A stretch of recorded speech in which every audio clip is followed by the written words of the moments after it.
when I was staying with my grandmother after my mother died, there were times I could actually get up on a hill by my grandma's house, and about 3 or 4 miles away I could see the hill and the house where my father and all the other kids were living.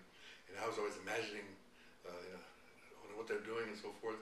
And a few times I'd go walking over there, and they'd be going somewhere and so forth, and I'd feel kind of lonely, couldn't find anybody at home. And so this song, "Nobody Answered Me," just kind of reminded me of that.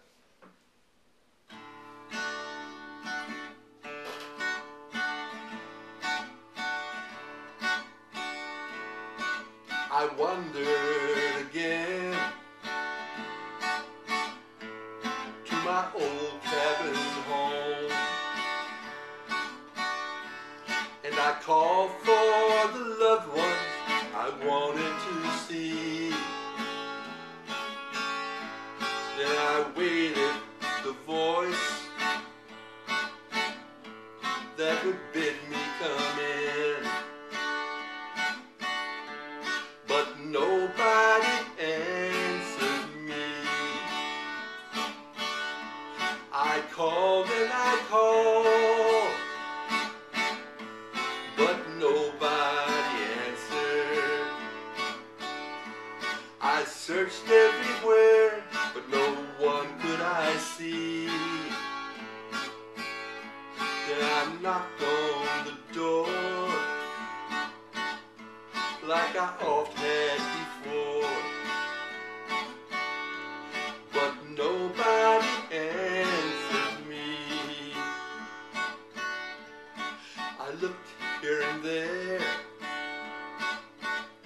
and I searched everywhere.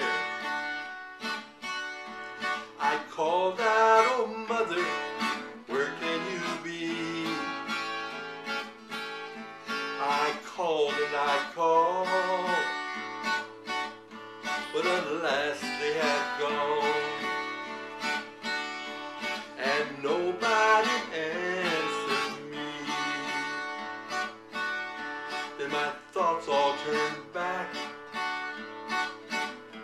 to the long, long ago, to the scenes of my childhood, so heavy and free. Like the prodigal son,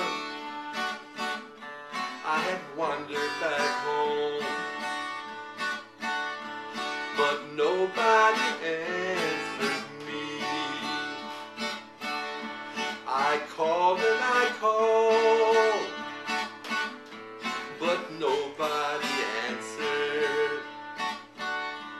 I searched everywhere, but no one could I see.